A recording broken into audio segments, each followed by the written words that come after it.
preview।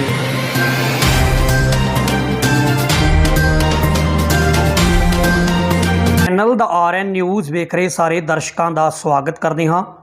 ਇਸ ਵੇਲੇ ਦੀ ਵੱਡੀ ਖਬਰ ਬਟਾਲਾ ਤੋਂ ਸਾਹਮਣੇ ਆ ਰਹੀ ਹੈ। ਜਿਵੇਂ ਕਿ ਬੀਤੇ ਦਿਨੀ ਸੀਬੀਐਸਈ ਬੋਰਡ ਦੇ 12ਵੀਂ ਦੇ ਨਤੀਜਿਆਂ ਦੀ ਘੋਸ਼ਣਾ ਹੋਈ। ਇਹ ਨਤੀਜੇ ਘੋਸ਼ਿਤ ਹੁੰਦਿਆਂ ਸਾਰੀ ਉਹਨਾਂ ਪਰਿਵਾਰਾਂ ਨੇ ਖੁਸ਼ੀਆਂ ਮਨਾਈਆਂ ਜਿਨ੍ਹਾਂ ਦੇ ਬੱਚਿਆਂ ਨੂੰ ਸਫਲਤਾ ਮਿਲੀ ਹੈ। ਇਸੇ ਤਰ੍ਹਾਂ ਦੀ ਇੱਕ ਖਬਰ ਬਟਾਲਾ ਤੋਂ ਸਾਹਮਣੇ ਆ ਰਹੀ ਹੈ, ਜਿੱਥੇ ਧਰਮਪੁਰਾ ਕਲੋਨੀ ਦੀ ਰਹਿਣ ਵਾਲੀ ਜਾਨਵੀ ਗੁਪਤਾ ਪੁੱਤਰੀ ਕਪਲ ਗੁਪਤਾ ਤੇ ਸ਼ਵੇਤਾ ਗੁਪਤਾ, ਜਿਸ ਨੇ ਮੈਡੀਕਲ ਦੇ ਵਿੱਚੋਂ 97.6 ਮਾਰਕਸ ਹਾਸਲ ਕੀਤੇ ਹਨ ਅਤੇ ਉਸਨੇ ਮੈਰਿਟ ਵਿੱਚ ਆਪਣਾ ਨਾਮ ਦਰਜ ਕਰਵਾਇਆ ਹੈ।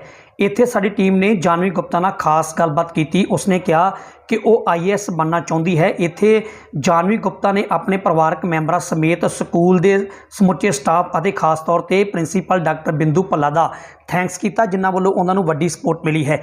ਜਦੋਂ ਸਾਡੀ ਟੀਮ ਨੇ ਜਾਨਵੀ ਗੁਪਤਾ ਦੇ ਮੰਮੀ ਪਾਪਾ ਕਪਲ ਅਤੇ ਸ਼ਵੇਤਾ ਗੁਪਤਾ ਨਾਲ ਗੱਲਬਾਤ ਕੀਤੀ ਤਾਂ ਉਹਨਾਂ ਕਿਹਾ ਕਿ ਪੁੱਤਰੀ ਦੀ ਸਫਲਤਾ ਤੇ ਮਾਣ ਮਹਿਸੂਸ ਹੋ ਰਿਹਾ ਹੈ। ਇੱਥੇ ਉਸਦੇ ਦਾਦਾ ਦਾਦੀ ਕੇਸ਼ੋ ਦਾਸ ਗੁਪਤਾ ਤੇ ਰਾਜ ਗੁਪਤਾ ਨੇ ਵੀ ਆਪਣੀ ਪੁੱਤਰੀ ਤੇ ਮਾਣ ਮਹਿਸੂਸ ਕਰਦਿਆਂ ਕਿਹਾ ਕਿ ਸਭ ਨੂੰ ਆਪਣੀਆਂ ਪੁੱਤਰੀਆਂ ਨੂੰ ਮੌਕਾ ਦੇਣਾ ਚਾਹੀਦਾ ਹੈ। ਉੱਥੇ ਹੀ ਜਦੋਂ RD ਖੌਸਲਾ ਦੇ ਪ੍ਰਿੰਸੀਪਲ ਡਾਕਟਰ ਬਿੰਦੂ ਭੱਲਾ ਨਾਲ ਗੱਲਬਾਤ ਕੀਤੀ ਗਈ ਤਾਂ ਉਹਨਾਂ ਨੇ ਉਹਨਾਂ ਸਾਰੇ ਬੱਚਿਆਂ ਨੂੰ ਮੁਬਾਰਕਾਂ ਦਿੱਤੀਆਂ ਜਿਨ੍ਹਾਂ ਵੱਲੋਂ 10ਵੀਂ ਅਤੇ 12ਵੀਂ ਵਿੱਚ ਚੰਗੇ ਮਾਰਕਸ ਲੈ ਕੇ ਸਫਲਤਾ ਪ੍ਰਾਪਤ ਕੀਤੀ ਗਈ ਹੈ। ਕੁਝ ਲਾਈਵ ਤਸਵੀਰਾਂ ਤੁਹਾਡੀ ਸਕਰੀਨ ਤੇ ਸਾਂਝੀਆਂ ਕਰਨ ਜਾ ਰਹੇ ਹਾਂ। ਤਾਜ਼ੀਆਂ ਖਬਰਾਂ ਦੇਖਣ ਲਈ ਸਾਡਾ YouTube ਚੈਨਲ ਸਬਸਕ੍ਰਾਈਬ ਕਰਨਾ ਨਾ ਭੁੱਲਣਾ। ਸਰਚ ਕਰੋ ਦਾ RN ਨਿਊਜ਼ ਅਤੇ ਜੁੜੇ ਰਹੋ ਤਾਜ਼ੀਆਂ ਖਬਰਾਂ ਦੇਖਣ ਲਈ ਸਾਡੇ ਨਾਲ। ਪੱਤਰਕਾਰ ਨਰਿੰਦਰ ਕੌਰ ਪਰਿਵਾਲ ਤੇ ਰਿੰਕੂ ਰਾਜਾ ਦੀ ਖਾਸ ਰਿਪੋਰਟ। ਚੈਨਲ ਦਾ RN ਨਿਊਜ਼ ਵੇਖ ਰਹੇ ਸਾਰੇ ਦਰਸ਼ਕਾਂ ਦਾ ਸਵਾਗਤ ਕਰਦੇ ਹਾਂ। ਬੀਤੇ ਦਿਨੀ CBSE ਬੋਰਡ ਦੇ ਨਤੀਜੇ ਘੋਸ਼ਿਤ ਹੋਏ ਹਨ। ਉਹਨਾਂ ਪਰਿਵਾਰਾਂ ਵਿੱਚ ਖੁਸ਼ੀ ਦਾ ਮਾਹੌਲ ਹੈ ਜਿਨ੍ਹਾਂ ਦੇ ਬੱਚਿਆਂ ਨੇ ਟੌਪ ਕੀਤਾ ਹੈ, ਮੈਰਿਟ 'ਚ ਆਏ ਹਨ। ਬਟਾਲਾ ਦੀ ਜਾਨਵੀ ਗੁਪਤਾ ਧਰਮਪੁਰਾ ਕਲੋਨੀ ਉਹਨਾਂ ਦੇ ਪਰਿਵਾਰ 'ਚ ਪਹੁੰਚੇ ਹਾਂ। आओ ਗੱਲਬਾत करते हैं। मैरिट 'ਚ नाम आया है। सस का बेटा जी, की हाल चाल है? बहुत ही अच्छा, आप बताओ। जानवी जी किहड़े स्कूल 'ਚ पढ़दे हो, किन्ने % मार्क्स आए तुहाडे? जी मैं RD खोसला में पढ़ती हूँ। मेरे 97.6 आए हैं मेडिकल में। क्या फील हो रहा है? बहुत ही अच्छा, 2 साल की मेहनत है तो सभी का साथ था। बहुत प्राउड वाला मोमेंट है मेरे लिए। बहुत अच्छा फील हो रहा है। जानवी कितना पढ़ती थी, क्या करती थी, क्या उसका टाइम टेबल था, थोड़ा बताना चाहोगे? जी पढ़ना तो मेडिकल रखा है तो ये तो नहीं कहूँगी कि मैं 1-2 घंटा पढ़ती थी। पढ़ना सेल्फ स्टडी, अगर आप ट्यूशन्स हटा दो, क्लासेस हटा दो तो वो तो फिर 6-7 घंटा आपको पढ़ना ही पड़ता है। उसके अलावा हाँ, मैं सारा एक्टिविटी सब कुछ में पार्टिसिपेट करना सब कुछ अच्छे से करती थी। और एक मतलब कोई ये नहीं कि मेरी बड़ी मोनोटोनस लाइफ थी, मतलब सब कुछ करो बट पढ़ाई के टाइम पे पढ़ाई करो। जानवी गुप्ता क्या ड्रीम देखती है, क्या बनना चाहती है, क्या उसके ख्वाब हैं ज़िंदगी में? जी अभी तक तो सोचा है कि मैं कॉम्पिटिटिव में करूँगी PCS या IAS, अगर रही भगवान की दुआ तो ऑब्वियसली IAS। बेटे मॉडर्न ज़माना है, पढ़ा लिखा ज़माना है। अभी भी कुछ माँ बाप ऐसे हैं जो लड़कियों पर एक्स्ट्रा बंदिश रखते हैं। आज जानवी अच्छे मार्क्स आए हैं, उसे मुबारक मिल रही है, क्या कहना चाहेंगे उन चंद माँ बाप को जो अभी भी कंट्रोल करते हैं, लड़कियों को थोड़ी आज़ादी नहीं देते पढ़ने की, घूमने की या खेलने की? सबसे पहले तो उनको मैं दिखाऊंगी हमारी मार्कशीट्स इस बारी CBSE 10th 12th दोनों की, कि उसमें आपको गिने चुने टॉपर्स में 2-3 लड़के दिखेंगे, बाकी सारी लड़कियां। उसके अलावा आई थिंक मुझे कुछ कहने की ज़रूरत नहीं है कि आपका पैसा गलत जगह तो नहीं जा रहा। लड़कों से ज़्यादा लड़कियां ही आपके पैसे को अच्छा इन्वेस्ट करेंगी। मैं ये कह सकती हूँ कि आगे लड़कियां जितनी IAS PCS है सारी लड़कियां ही होंगी। तो अगर अभी भी आप अपनी लड़कियों पे बंदिशें लगा रहे हो तो फिर कुछ कहा नहीं जा सकता। जब जानवी को पता चला फर्स्ट टाइम उसके इतने मार्क्स आए हैं, कोई फ़ोन आया, कोई देखा कहीं पर, उस वक्त क्या माहौल था, खुशी कैसे सेलिब्रेट की गई? बहुत ही, एक तो एक्साइटमेंट, मतलब इतने की उम्मीद नहीं थी कभी। मैंने कभी अपने आप को प्रेशराइज़ किया, ना मेरे मम्मा पापा ने कभी कहा है कि आपको टॉप ही करना है। हालांकि मेरे टीचर्स कहते थे कि आप में कैलिबर है कि आप टॉप करोगे, पर कभी भी इन लोगों ने मेरे को ये नहीं कहा कि तू इतने नंबर लाएगी तो तुझे कभी कुछ मिलेगा। इसलिए मैंने कभी अपने ऊपर प्रेशर नहीं डाला। और यही मैं एक जो की टू सक्सेस अगर किसी को जानना हो कि कभी भी अपने ऊपर प्रेशर ना डालो कि मेरे 90-80 आने हैं। 95 वाला भी उतना ही है, 90 वाला भी उतना है जितना 99 वाला है। उस टाइम बस मोमेंट पे आप क्या गलती कर जाओ, कुछ एक एट दैट स्पॉट कभी कभी कुछ हमारे से चीज़ें रह जाती है जो दूसरा कवर कर लेता है, जिसके कारण वो एक आधा पॉइंट आ गया है। अदरवाइज़ कोई ऐसी बात नहीं कि ये कम है वो ज़्यादा है। आज जानवी गुप्ता मीडिया के माध्यम से कुछ अपनी तरफ से कहना चाहेगी, कोई दिल की बात कोई किसी शेयर करना चाहेगी जो लोग देख रहे हैं उनसे? जी सबसे इम्पॉर्टेंट बात तो ये है कि अभी मैं मेडिकल स्ट्रीम में हूँ, बट मैं आगे जा रही हूँ ह्यूमैनिटीज़ में, आर्ट्स वाली लाइन, बीए, जिसको आप लोग सबसे कम मानते हो कि बीए में तो वो जाता है जो रहंद खूंद है या क्या है। बट ये सबसे बड़ा मैं मिथ तोड़ना चाहती हूँ कि आर्ट्स में वो लोग नहीं जाते कि जिनके पास कुछ नहीं करने को वो आर्ट्स में चले जाएँ। ये चीज़ अब हमारे को अपनी सोच से निकालनी पड़ेगी कि मेडिकल रखा है तो डॉक्टर, और आगे नॉन मेडिकल रखा है तो इंजीनियर, या यही दोनों चीज़ें हैं। बीएससी कर लो, चाहे होम साइंस की कर लो, मैं उसको कम नहीं कह रही हूँ, बट सिर्फ बीएससी करनी है ये कोई वो बहुत बड़ी बात नहीं है। बीए भी उतनी ही इक्विवेलेंट है अगर आप उसको रिस्पेक्टेबली करो, अच्छे से करो। तो मैं यही कहना चाहती हूँ कि इंडिया और फॉरेन में क्या फ़र्क है, यही फ़र्क है कि उधर सोसाइटल प्रेशर नहीं है। अभी मुझे मेरे कितने ही टीचर्स, मेरे स्कूल के नहीं बट वैसे जो नॉन मुझे जानते हैं, वही लोग कह चुके कि बेटा मेडिकल में अच्छे हो, मेडिकल में जाओ, नीट में ही जाओ, यही करो। बहुत सारा सोसाइटल प्रेशर है। तो वो एक जो चीज़ है यहाँ इंडिया में ही है कि आपको कहा जाएगा कि मेडिकल करो, नीट करो, इसी में फ्यूचर है। बीए के बाद आपका कोई फ्यूचर नहीं है, आप टीचर लग जाओगे ज़्यादा से ज़्यादा, ये कहा जाता है। जबकि मेरे ख्याल से टीचर कोई बुरी जॉब नहीं है, in fact a teacher starts all career. तो मेरे लिए मैं यही कहना चाहूँगी कि एक तो अपना स्मार्ट वर्क शुरू करो, हार्ड वर्क नहीं। मतलब सिर्फ नीट या यूपीएससी या यही चीज़ें नहीं है, बहुत सारी लाइंस है। अगर आप इकोनॉमिक्स पकड़ लो, उसमें इतनी ज़्यादा लाइंस है कि आप सोच भी नहीं सकते। साइकोलॉजी पकड़ लो तो उसमें कितने सारे करियर्स हैं। तो अब आपको सर्वाइवल ऑफ फिटेस्ट करना है। जो थोड़ी सारी लाइंस हैं उनमें आपको कंपटीशन कम मिलेगा। आप नीट में जाओगे, वहाँ पे 2 लाख बच्चे बैठते हैं, 2-3 हज़ार का सिलेक्शन होता है। आप क्यों ना वैसी लाइंस चुनो जिसमें बच्चे कम हैं, उसमें आपका ज़्यादा चांस है। इसीलिए अब स्मार्ट वर्क का टाइम है, हार्ड वर्क का ज़माना गया। ਇਹ ਸੀ ਜੀ ਜਾਨਵੀ ਗੁਪਤਾ ਦੀ ਗੱਲਾਂ ਤੋਂ ਪਤਾ ਲੱਗ ਗਿਆ ਕਿ ਬੇਟੀ ਕਿੰਨੇ ਕੌਨਫੀਡੈਂਸ 'ਚ ਹੈ।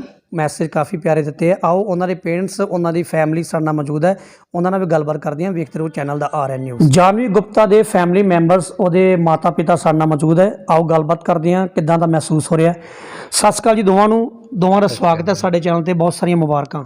Thank you sir, thank you very much. Sir ਕੀ ਕਹਿਣਾ ਚਾਹੋਗੇ? ਸਭ ਤੋਂ ਪਹਿਲਾਂ ਸ਼ੁਭ ਨਾਮ ਦੱਸੋ ਆਪਣਾ ਤੇ ਕਿੱਦਾਂ ਮਹਿਸੂਸ ਹੋ ਰਿਹਾ ਬੇਟੀ ਨੂੰ ਜੋ ਅਚੀਵਮੈਂਟ ਮਿਲੀ ਹੈ? ਮੇਰਾ ਨਾਮ ਕਪਿਲ ਗੁਪਤਾ। ਮੈਨੂੰ ਇਸ ਵੇਲੇ ਬਹੁਤ ਫਖਰ ਮਹਿਸੂਸ ਹੋ ਰਿਹਾ ਕਿ ਜਾਨਵੀ ਨੇ ਮਤਲਬ ਸਾਡੀ ਉਮੀਦ ਤੋਂ ਵਧੀਆ ਮਾਰਕਸ ਲਏ ਨੇ। ਬਹੁਤ ਅੱਛਾ ਇਹਨੇ ਪਰਫਾਰਮ ਕੀਤਾ ਅਤੇ ਇੱਕ ਬਾਪ ਵਾਸਤੇ ਇਸ ਤੋਂ ਵਧੀਆ ਕੀ ਹੋ ਸਕਦਾ ਕਿ ਉਹਦੀ ਬੇਟੀ ਜਿਹੜੀ ਆ ਉਹ ਇੰਨਾ ਅੱਛਾ ਜਿਹੜਾ ਬੇਸ ਹੈ ਉਹਦਾ +2 ਉਹਦੇ 'ਚ ਇੰਨੇ ਅੱਛੇ ਮਾਰਕਸ ਲਏ ਨੇ। ਅਤੇ ਅੱਗੋਂ ਮੈਂ ਚਾਹਾਂਗਾ ਕਿ ਹੋਰ ਜ਼ਿਆਦਾ ਮਿਹਨਤ ਕਰੇ ਅਤੇ ਹੋਰ ਜ਼ਿਆਦਾ ਤਰੱਕੀ ਕਰੇ। ਸਰ ਜਦੋਂ ਮੈਸੇਜ ਮਿਲਿਆ ਹੈ, ਪਤਾ ਲੱਗਾ ਤੁਹਾਨੂੰ ਤੁਹਾਡੀ ਬੇਟੀ ਦੇ ਇੰਨੇ ਨੰਬਰ ਆਏ ਆ, ਜ਼ਾਹਿਰ ਹੈ ਖੁਸ਼ੀ ਤਾਂ ਹੋਈ ਹੈ। ਉਸ ਤੋਂ ਬਾਅਦ ਫਸਟ ਕੀ ਕੀਤਾ, ਕਿੱਦਾਂ ਸੈਲੀਬ੍ਰੇਟ ਕੀਤਾ, ਕਿੱਦਾਂ ਆਪਣੀ ਖੁਸ਼ੀ ਤੁਸੀਂ ਜ਼ਾਹਿਰ ਕੀਤੀ? ਦੇਖੋ, ਸਭ ਤੋਂ ਪਹਿਲਾਂ ਤਾਂ ਜਦੋਂ ਮੈਨੂੰ ਪਤਾ ਲੱਗਾ ਮੈਨੂੰ ਬਹੁਤ ਫਖਰ ਮਹਿਸੂਸ ਹੋਇਆ ਕਿ ਸਾਡੀ ਐਕਸਪੈਕਟੇਸ਼ਨ ਤੋਂ ਵੀ ਵਧੀਆ ਮਾਰਕਸ ਲਏ ਜਾਨਵੀ ਨੇ। ਅਤੇ ਅਸੀਂ ਪਰਮਾਤਮਾ ਦਾ ਪਹਿਲਾਂ ਮੈਂ ਸ਼ੁਕਰ ਕੀਤਾ ਕਿ ਪਰਮਾਤਮਾ ਨੇ ਬੱਚੇ ਨੂੰ ਅੱਛੀ ਬੁੱਧੀ ਪਾਈ ਹੈ ਕਿ ਜਿਹੜਾ ਬੱਚਾ ਅੱਛੇ ਪਾਥ 'ਤੇ ਜਾ ਰਿਹਾ ਹੈ। ਅੱਜ ਕੱਲ੍ਹ ਤੁਹਾਨੂੰ ਪਤਾ ਕਿ ਬੱਚੇ ਕਈ ਵਾਰੀ ਭਟਕ ਜਾਂਦੇ ਹਨ, ਪਰ ਮੈਂ ਸ਼ੁਕਰ ਕਰਾਂਗਾ ਉਸ ਪਰਮਾਤਮਾ ਦਾ ਕਿ ਬੜਾ ਵਧੀਆ ਟਰੈਕ 'ਤੇ ਚੱਲ ਰਹੀ ਹੈ। ਔਰ ਅੱਗੋਂ ਵੀ ਮੈਂ ਕਹਾਂਗਾ ਪਰਮਾਤਮਾ ਦੀ ਮਿਹਰ ਬਣੀ ਰਹੇ ਅਤੇ ਇਹ ਲੜਕੀ ਜਿਹੜੀ ਹੈ ਦਿਨ ਦੁਗਣੀ ਰਾਤ ਚੁਗਣੀ ਤਰੱਕੀ ਕਰੇ। ਸਰ ਇੱਕ ਮੈਂ ਸਵਾਲ ਪੁੱਛਣਾ ਚਾਹੁੰਦਾ, ਜੋ ਪੰਜਾਬ 'ਚ ਮਾਹੌਲ ਚੱਲ ਰਿਹਾ ਤੁਸੀਂ ਦੇਖ ਰਹੇ ਹੋ, ਕਦੀ ਪਰਿਵਾਰ 'ਚ ਬਹਿ ਕੇ ਇੱਦਾਂ ਦੀ ਗੱਲਬਾਤ ਹੋਈ ਹੈ, ਡਿਸਕਸ ਹੋਈ ਹੈ ਕਿ ਬੱਚੇ ਜਿੱਦਾਂ ਕਹਿੰਦੇ ਹੋਣ ਕਿ ਪਾਪਾ ਅਸੀਂ ਬਾਹਰ ਚਲੇ ਜਾਣਾ, ਕੈਨੇਡਾ ਅਮਰੀਕਾ ਚਲੇ ਜਾਣਾ, ਇੱਥੇ ਫਿਊਚਰ ਨਹੀਂ, ਇੱਦਾਂ ਦੀ ਗੱਲਬਾਤ ਕਦੀ ਕੀਤੀ ਬੱਚਿਆਂ ਸ਼ੇਅਰ? ਨਹੀਂ, ਸੱਚ ਕੋਈ ਨਹੀਂ। ਵੈਸੇ ਤਾਂ ਸਾਡੇ ਰਿਲੇਟਿਵ ਸਾਰੇ ਮੇਰੇ ਭਣੇਵੀਂ ਹੈ ਜਾਂ ਕੋਈ ਵੀ ਹੈ, ਵੈਸੇ ਤਾਂ ਸਾਡੇ ਰਿਲੇਟਿਵ ਵੀ ਸਾਰੇ ਬਾਹਰ ਪੜ੍ਹ ਰਹੇ ਆ। ਪਰ ਮੈਂ ਇਸ ਚੀਜ਼ ਨੂੰ ਨਹੀਂ ਮੰਨਦਾ ਕਿ ਇੱਥੇ ਸਕੋਪ ਨਹੀਂ। ਦੇਖੋ, ਹੁਣ ਉਹੀ ਕਲਾਸ ਹੁੰਦੀ ਹੈ, ਉਹੀ ਟੀਚਰ ਪੜ੍ਹਾਉਂਦਾ, ਉਹੀ ਸਕੂਲ ਹੁੰਦਾ। ਉਹਦੇ 'ਚ ਕੋਈ 60% ਨੰਬਰ ਲੈ ਜਾਂਦਾ, ਕੋਈ 90 ਲੈ ਜਾਂਦਾ, ਕੋਈ 99 ਲੈ ਜਾਂਦਾ, ਕੋਈ ਉਹਨੂੰ ਪਾਸ ਵੀ ਨਹੀਂ ਕਰ ਸਕਦਾ। ਇਹ ਦੇਖੋ ਬੱਚੇ ਦੇ ਸਮਝਣ 'ਤੇ, ਦੇਖੋ ਟੀਚਰ ਸਮਝਾਉਣ ਵਾਲੇ ਉਹੀ ਹੁੰਦੇ ਨੇ, ਬੱਚੇ ਦੇ ਸਮਝਣ 'ਤੇ ਵੀ ਫਰਕ ਪੈਂਦਾ। ਔਰ ਇਹ ਦਿਮਾਗ 'ਚੋਂ ਕੱਢ ਦੇਣਾ ਚਾਹੀਦਾ ਕਿ ਬਾਹਰ ਜਾ ਕੇ ਕਿਤੇ ਬਹੁਤ ਵਧੀਆ ਬੱਚਾ ਹੁੰਦਾ, ਜਿਹਨੇ ਪੜ੍ਹਨਾ ਵਾ ਉਹਨੇ ਇੱਥੇ ਵੀ ਪੜ੍ਹ ਜਾਣਾ। ਇਹ ਕੋਈ ਜ਼ਰੂਰੀ ਨਹੀਂ ਹੈ ਕਿ ਉਹ ਅਮਰੀਕਾ ਜਾਂ ਇੰਗਲੈਂਡ ਜਾਂ ਕਿਤੇ ਵੀ ਜਾ ਕੇ ਉਹ ਜ਼ਿਆਦਾ ਵਧੀਆ ਪਰਫਾਰਮ ਕਰੇਗਾ। ਜਿਹਨੇ ਪਰਫਾਰਮ ਕਰਨਾ ਉਹ ਇੱਥੇ ਵੀ ਵਧੀਆ ਪਰਫਾਰਮੈਂਸ ਕਰ ਸਕਦਾ। ਇੱਕ ਬੱਚੇ ਦੇ ਅੰਦਰ ਜਜ਼ਬਾ ਹੋਣਾ ਚਾਹੀਦਾ ਕਿ ਮੈਂ ਕੁਛ ਕਰਕੇ ਦਿਖਾਣਾ। ਉਹ ਜਜ਼ਬਾ ਜਿਹੜਾ ਬੱਚੇ ਦੇ ਅੰਦਰ, ਪੇਰੈਂਟਸ ਨੂੰ ਵੀ ਮਦਦ ਕਰਨੀ ਚਾਹੀਦੀ ਹੈ। ਬੱਚਾ ਜਿਸ ਪਾਥ 'ਤੇ ਜਾਣਾ ਚਾਹੇ, ਪੇਰੈਂਟਸ ਨੂੰ ਚਾਹੀਦਾ ਕਿ ਉਹਦੇ ਵਿੱਚ ਮਦਦ ਕਰਨੀ ਚਾਹੀਦੀ ਹੈ ਕਿ ਉਹ ਜਿਸ ਪਾਥ 'ਤੇ ਜਾਣਾ ਚਾਹੁੰਦਾ ਉਹਨੂੰ ਉਹਦੇ ਵੱਲ ਹੀ ਸਪੋਰਟ ਕਰਨਾ ਚਾਹੀਦਾ, ਨਾ ਕਿ ਆਪਣੀ ਮਨਾਉਣ ਦੀ ਕੋਸ਼ਿਸ਼ ਕਰਨੀ ਚਾਹੀਦੀ ਹੈ। ਕਪਿਲ ਜੀ, ਜਿਹੜੇ ਮਾਂ-ਬਾਪ ਅਜੇ ਵੀ ਬੇਟੇ ਬੇਟੀ 'ਚ ਫ਼ਰਕ ਸਮਝਦੇ ਆ, ਚਾਂਦੀ ਰਹਿ ਗਏ ਐਸੇ, ਪਰ ਫਿਰ ਵੀ ਅੱਜ ਤੁਸੀਂ ਕੀ ਕਹਿਣਾ ਚਾਹੋਗੇ? ਤੁਹਾਨੂੰ ਜਿੱਦਾਂ ਮਾਣ ਮਹਿਸੂਸ ਹੋ ਰਿਹਾ ਬੇਟੀ 'ਤੇ, ਉਹਨਾਂ ਮਾਪਿਆਂ ਨੂੰ ਕੀ ਕਹਿਣਾ ਚਾਹੋਗੇ ਜਿਹੜੇ ਅਜੇ ਵੀ ਕੁਝ ਫ਼ਰਕ ਸਮਝਦੇ, ਕੋਈ ਬੰਦਿਸ਼ਾਂ ਰੱਖਦੇ ਲੜਕੀਆਂ? ਮੈਂ ਤਾਂ ਕਹਾਂਗਾ ਕਿ ਉਹ ਮਤਲਬ ਪੰਜਾਬੀ 'ਚ ਅਸੀਂ ਕਹਿ ਦਿੰਦੇ ਹਾਂ ਕਿ ਬੇਵਕੂਫ ਸੋਚ ਆ, ਉਹ ਇਸ ਤਰ੍ਹਾਂ ਦੀ ਸੋਚ ਨਹੀਂ ਰੱਖਣੀ ਚਾਹੀਦੀ। ਬੇਟੇ ਬੇਟੀ 'ਚ ਕੋਈ ਫਰਕ ਨਹੀਂ ਹੈ। ਜੇ ਕਈਆਂ ਦੇ ਬੇਟੇ ਹੀ ਹੁੰਦੇ ਨੇ ਉਹ ਨਹੀਂ ਚੰਗੇ ਨਿਕਲਦੇ, ਉਹ ਉਲਟਾ ਮਾਂ-ਬਾਪ ਨੂੰ ਬਾਅਦ 'ਚੋਂ ਉਹਨਾਂ ਦੀ ਜ਼ਿੰਦਗੀ ਵੀ ਖਰਾਬ ਕਰਦੇ ਆ। ਬੇਟੀਆਂ 'ਤੇ ਯਕੀਨ ਕਰਨਾ ਚਾਹੀਦੀ ਹੈ। ਬੇਟੀਆਂ ਜ਼ਿਆਦਾ ਫ਼ਖਰ ਕਰਾਉਂਦੀਆਂ ਮਹਿਸੂਸ, ਬੇਟੇ ਵੀ ਬਹੁਤ ਵਧੀਆ ਰਹਿੰਦੇ ਨੇ। ਪਰ ਇਹੋ ਜਿਹੀ ਸੋਚ ਜਿਹੜੀ ਆ ਉਹ ਗਲਤ ਸੋਚ ਹੈ, ਇਹਦੇ 'ਚੋਂ ਨਿਕਲਣਾ ਚਾਹੀਦਾ ਸਾਰੇ ਮਾਂ-ਬਾਪ। ਸਰ, ਪੰਜਾਬ ਸਰਕਾਰ ਨੂੰ ਜਾਂ ਭਾਰਤ ਸਰਕਾਰ ਨੂੰ ਕੋਈ ਆਪਣੇ ਵੱਲੋਂ ਅਪੀਲ ਕਰਨਾ ਚਾਹੋਗੇ, ਜਿਹੜੇ ਇਦਾਂ ਦੇ ਕੁਝ ਲਾਇਕ ਬੱਚੇ ਨੇ ਜਿਹੜੇ ਪੜ੍ਹਨ 'ਚ ਚੰਗੇ ਨੇ, ਕੋਈ ਉਹਨਾਂ ਦੀ ਮਦਦ ਹੋਣੀ ਚਾਹੀਦੀ ਸਰਕਾਰ ਵੱਲੋਂ? ਮੈਂ ਤਾਂ ਕਹਿੰਦਾ ਜੀ ਹਰ ਬੱਚੇ ਦੀ ਮਦਦ, ਦੇਖੋ ਸਾਡੀ ਗੌਰਮੈਂਟਸ ਨੂੰ ਮੈਡੀਕਲ ਪੁਆਇੰਟ ਆਫ ਵਿਊ ਨਾਲ, ਫਿਰ ਤੁਸੀਂ ਕਹਿ ਲਓ ਕਿ ਸਾਡੇ ਇੱਥੇ ਐਜੂਕੇਸ਼ਨ ਜਿਹੜੀ ਹੈ ਉਹ ਇੰਨੀ ਜ਼ਿਆਦਾ ਨਹੀਂ ਉੱਚੇ ਲੈਵਲ ਦੀ ਹੈਗੀ, ਜਿਸ ਕਰਕੇ ਬੱਚਿਆਂ ਨੂੰ ਬਾਹਰ ਜਾਣਾ ਪੈ ਰਿਹਾ। ਅਤੇ ਮੇਰੀ ਇਹੋ ਗੁਜ਼ਾਰਿਸ਼ ਹੈ ਗੌਰਮੈਂਟਸ ਨੂੰ ਕਿ ਵੱਧ ਤੋਂ ਵੱਧ ਐਜੂਕੇਸ਼ਨ 'ਤੇ ਔਰ ਮੈਡੀਕਲ ਪੁਆਇੰਟ ਆਫ ਵਿਊ 'ਤੇ ਇੰਨਾ ਕੁ ਜ਼ਿਆਦਾ ਗੌਰਮੈਂਟ ਨੂੰ ਜ਼ੋਰ ਦੇਣਾ ਚਾਹੀਦਾ ਕਿ ਸਾਡੇ ਇੱਥੋਂ ਦੇ ਜਿਹੜੇ ਹੋਣਹਾਰ ਬੱਚੇ ਨੇ, ਜਿਹੜੇ ਬਾਹਰ ਦੂਜੀ ਕੰਟਰੀਜ਼ 'ਚ ਜਾ ਕੇ ਆਪਣਾ ਨਾਮ ਕਰ ਰਹੇ ਨੇ, ਉਹ ਇੱਥੇ ਵੀ ਆਪਣਾ ਨਾਮ ਕਰ ਸਕਦੇ ਨੇ।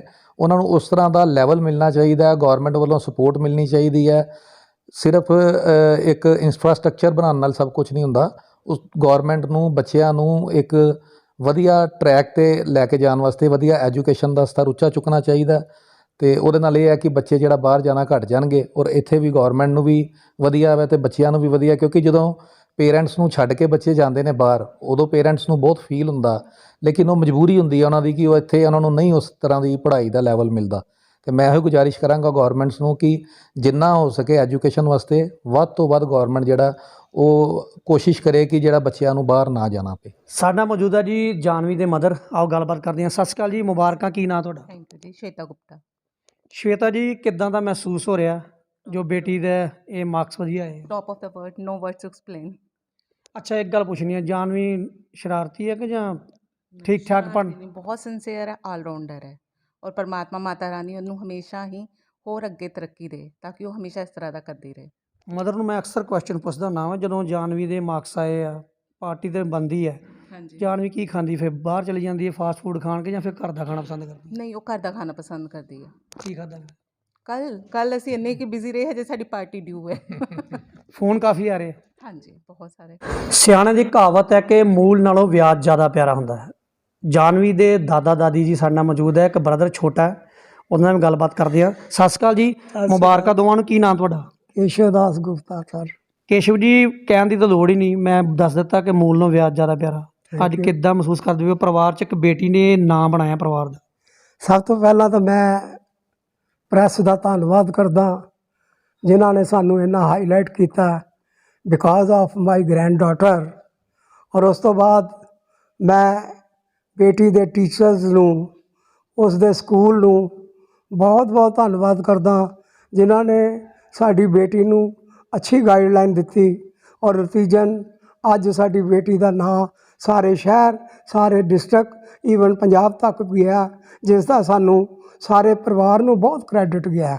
ਇਸ ਤੋਂ ਇਲਾਵਾ ਮੈਂ ਇਹ ਵੀ ਦੱਸਣਾ ਚਾਹੁੰਦਾ ਕਿ ਅੱਜ ਤੋਂ 8 ਸਾਲ ਪਹਿਲਾਂ ਜਦੋਂ ਬੇਬੀ ਪੜ੍ਹਦੀ ਸੀ ਸਕੂਲ, ਅਤੇ ਮੈਂ ਜਾਣਾ, ਕਈ ਵਾਰੀ ਐਸਾ ਹੋਣਾ ਕਿ ਸਕੂਲ 'ਚ ਛੁੱਟੀ ਪਹਿਲਾਂ ਹੋ ਜਾਣੀ, ਅਤੇ ਜਦੋਂ ਜਾਣਾ ਲੈਣ ਅਤੇ ਲੱਭਦੇ ਫਿਰਨਾ ਕਿ ਅੱਜ ਜਾਨਵੀ ਕਿੱਥੇ ਆ, ਅਤੇ ਟੀਚਰ ਨੂੰ ਪੁੱਛਣਾ ਜੀ ਅੱਜ ਜਾਨਵੀ ਕਿੱਥੇ ਗਈ ਆ? ਉਹ ਜਾਨਵੀ, ਉਹ ਜਿਹੜੀ ਕੁੜੀ ਬਹੁਤ ਲਾਇਕ ਆ, ਦਿਸ ਇਜ਼ ਫੈਕਟ। ਉਦੋਂ ਮੈਂ ਸੋਚਣਾ ਪਤਾ ਨਹੀਂ ਹੈ ਕਿਉਂ ਕਹਿੰਦੇ ਆ। ਅੱਜ ਮੈਨੂੰ ਮਹਿਸੂਸ ਹੋ ਰਿਹਾ ਕਿ ਵਾਕਿਆ ਸ਼ੀ ਵਾਜ਼ ਰਾਈਟ। ਕੋਈ ਸਾਡੇ ਘਰ ਮਹਿਮਾਨ ਆਉਂਦਾ ਸੀ ਨਾ, ਉਹ ਕਈ ਵਾਰੀ ਨਾਰਾਜ਼ ਹੋ ਜਾਂਦਾ ਸੀ, ਅਸੀਂ ਐਡੀ ਦੂਰੋਂ ਆਏ ਹਾਂ, ਜਾਨਵੀ ਸਾਨੂੰ ਰੂਮ 'ਚੋਂ ਬਾਹਰ ਮਿਲ ਨਹੀਂ ਆਏ। ਮੈਂ ਵੀ ਮਹਿਸੂਸ ਕਰਦਾ ਸੀ, ਲੇਕਿਨ ਜਦੋਂ ਵੇਖਣਾ ਅੰਦਰ ਅਤੇ she is going on study. ਉਹਨੇ ਸਵੇਰ ਤੋਂ ਲੈ ਕੇ ਰਾਤ ਤੱਕ ਪੜ੍ਹਿਆ ਹੀ ਪੜ੍ਹਿਆ, ਸੌਣ ਤੱਕ ਤਾਂ ਹੈਗਾ ਉਹਦਾ ਬੰਦ। ਅਦਰਵਾਈਜ਼ ਇਹਨੇ ਇੰਨੀ ਮਿਹਨਤ ਕੀਤੀ ਹੈ ਕਿ ਮੈਂ ਆਪ ਹੈਰਾਨ ਹੋ ਜਾਂਦਾ ਸੀ ਜਦੋਂ ਵੀ ਵੇਖਿਆ ਇਹਦੇ ਰੂਮ 'ਚ ਸ਼ੀ ਇਜ਼ ਸਟੱਡਿੰਗ। ਸੋ ਅੱਜ ਉਹਦਾ ਕ੍ਰੈਡਿਟ ਜਿਹੜਾ ਉਹ ਸਾਡੇ ਸਾਰੇ ਪਰਿਵਾਰ ਨੂੰ ਇਸ ਬੇਟੀ ਕਰਕੇ ਗਿਆ। ਇਸ ਤੋਂ ਇਲਾਵਾ ਮੈਂ ਤੁਹਾਡਾ ਬਹੁਤ ਧੰਨਵਾਦ ਹਾਂ, ਰਿਣੀ ਹਾਂ ਕਿ ਤੁਸੀਂ ਸਾਨੂੰ ਇੰਨਾ ਸਾਨੂੰ ਮਾਣ ਦਿੱਤਾ ਕਿ ਜਿਹਦੇ ਅਸੀਂ ਇਸ ਕਾਬਲ ਨਹੀਂ ਸੀ ਹੈਗੇ। ਦਾਦੀ ਜੀ ਮੌਜੂਦ ਹੈ ਜੀ। ਸਤਿ ਸ਼੍ਰੀ ਅਕਾਲ ਜੀ, ਕੀ ਨਾਂ ਤੁਹਾਡਾ ਜੀ? ਰਾਜ ਗੁਪਤਾ। ਤੁਹਾਡੇ ਕੋਲ ਸਵਾਲ ਪੁੱਛਦਾ ਮੈਂ ਇੱਕ, ਜਿੱਦਾਂ ਇਹਨਾਂ ਨੇ ਕਿਹਾ ਹੈ ਅੱਜ ਕੱਲ੍ਹ ਸੋਸ਼ਲ ਮੀਡੀਆ ਦਾ ਜ਼ਮਾਨਾ ਹੈ, ਬੱਚੇ ਮੋਬਾਈਲ 'ਤੇ ਲੱਗੇ ਰਹਿੰਦੇ ਨੇ, ਗੇਮਸ ਵਗੈਰਾ ਖੇਡਦੇ ਨੇ ਜਾਂ ਪਿਕਚਰਾਂ ਵੇਖਦੇ ਨੇ, ਪੰਜਾਬੀ ਗਾਣੇ ਵੇਖਦੇ, ਇੱਕ ਪੜ੍ਹਨ ਦਾ ਕੀੜਾ ਬੱਚੀ ਦੇ ਵਿੱਚ, ਕੀ ਮਹਿਸੂਸ ਕਰਦੇ ਹੋ? ਮੈਂ ਬਹੁਤ ਪ੍ਰਾਊਡ ਮਹਿਸੂਸ ਕਰਨੀ ਹਾਂ ਇਸ ਬੱਚੀ 'ਤੇ क्योंकि ਜਦੋਂ ਇਹ ਪੈਦਾ ਹੋਈ ਸੀ ਨਾ तो डॉक्टर ने मैंने जो पकड़ाया सी कहते ये गॉड का गिफ्ट है आपको। तो मेरे को बहुत खुशी हुई थी कि ये गॉड ने हमें गिफ्ट दिया है। तो इस करके बच्ची जड़ी है बहुत लाइक है, बहुत प्राउड है सानू ਇਹਦੇ ਤੇ। बाकी पढ़दी बहुत अच्छा है, कोई ਇਹਦੇ ਵਿੱਚ कोई ਇਹੋ ਜਿਹੀ ਗੱਲ नहीं हैगी कि मैं मतलब ਇਹ ਲੈਣਾ कोई ਇਹੋ ਜਿਹੀ ਗੱਲ नहीं हैगी ਇਹਦੇ 'ਚ। बाकी सानू मतलब कि सब कुछ इस बच्ची ने सानू बहुत ही उच्चा कीता वा। बस इतना ही। ਜਾਨਵੀ ਦੇ ਛੋਟੇ ਜਿਹੇ ਕਿਊਟ ਜਿਹੇ ਬ੍ਰਦਰ ਸਾਡੇ ਨਾਲ ਮੌਜੂਦ ਹੈ, ਆਓ ਗੱਲ ਕਰਦੇ ਹਾਂ। ਸਤਿ ਸ਼੍ਰੀ ਅਕਾਲ ਜੀ, ਕੀ ਨਾਂ ਜੀ? ਸਤਿ ਸ਼੍ਰੀ ਅਕਾਲ, ਮੇਰਾ ਨਾਮ ਆਰਵ ਗੁਪਤਾ ਹੈ। ਜਾਨਵੀ ਦਾ ਰਿਜ਼ਲਟ ਆਇਆ, ਵਧੀਆ ਰਿਜ਼ਲਟ ਆਇਆ, ਮੁਬਾਰਕਾਂ ਮਿਲ ਰਹੀਆਂ, ਤੁਹਾਨੂੰ ਕਿੱਦਾਂ ਦਾ ਮਹਿਸੂਸ ਹੋ ਰਿਹਾ?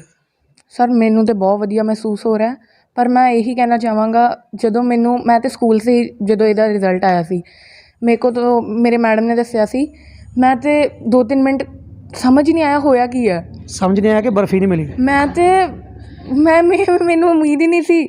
ਮੈਂ ਪਹਿਲੇ ਪੁੱਛਿਆ ਮੇਰੀ ਭੈਣ ਹੀ ਜਾਨਵੀ ਨਾ? ਕਹਿੰਦੇ ਹਾਂਜੀ ਉਹੀ ਆ। ਮੈਂ ਕਿਹਾ ਪੱਕਾ ਉਹਨੇ ਟੌਪ ਕੀਤਾ? ਕਹਿੰਦੇ ਹਾਂ। ਮੈਂ ਕਿਹਾ ਚਲੋ ਫਿਰ ਮੁਬਾਰਕਾਂ ਇਹ ਮਨਾਈਏ। ਭੈਣ ਭਰਾ ਦਾ ਕੰਪੀਟੀਸ਼ਨ ਹੈ ਕਿ ਜਾਂ ਜੈਲਸੀ ਮਹਿਸੂਸ ਹੋਈ? नहीं जेलसी वाली बात नहीं है, खुशी हुई थी, बस ज़्यादा ही शौक हो गया था। ਤੁਹਾਡਾ ਰਿਜ਼ਲਟ ਕਿੱਦਾਂ ਦਾ ਆਏਗਾ? ਹੁਣ ਅਸੀਂ ਫਿਰ ਇੰਟਰਵਿਊ ਕਰਾਂਗੇ ਇਸ ਪਰਿਵਾਰ 'ਚ ਆ ਕੇ? हाँ हाँ जरूर। 2 ਸਾਲ ਬਾਅਦ? 2 साल बाद। ਅੱਜ ਤੁਸੀਂ ਉਹਨਾਂ ਨੇ ਕਿਹਾ ਬਿਲੀਵ ਨਹੀਂ ਕਰਦੇ, ਟੌਪ ਕਰੋਗੇ ਉਸ ਤੋਂ ਜ਼ਿਆਦਾ ਮਾਰਕਸ ਲਓਗੇ? देखो कोशिश तो पूरी है। ਨਹੀਂ ਤੇ ਉਹ ਫਿਰ ਇੰਟਰਵਿਊ 'ਚ ਇਦਾਂ ਹੀ ਕਹੇਗੀ ਜਿੱਦਾਂ ਤੁਸੀਂ ਕਿਹਾ। नहीं कोई नहीं। ਬੜਾ ਹਸਮੁਖ ਪਰਿਵਾਰ ਆ ਜੀ।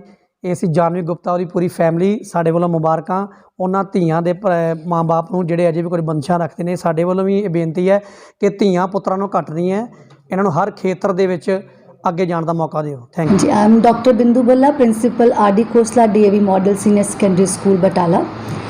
कल CBSE का 10th का और 12th का रिजल्ट डिक्लेयर हुआ and we are proudly announcing the excellent result of our students, for which I want to congratulate all my students, all the merit holders, all my teachers, their parents of the students and the entire management for this excellent result. This is the cooperation of everyone, teachers, students, management, parents too.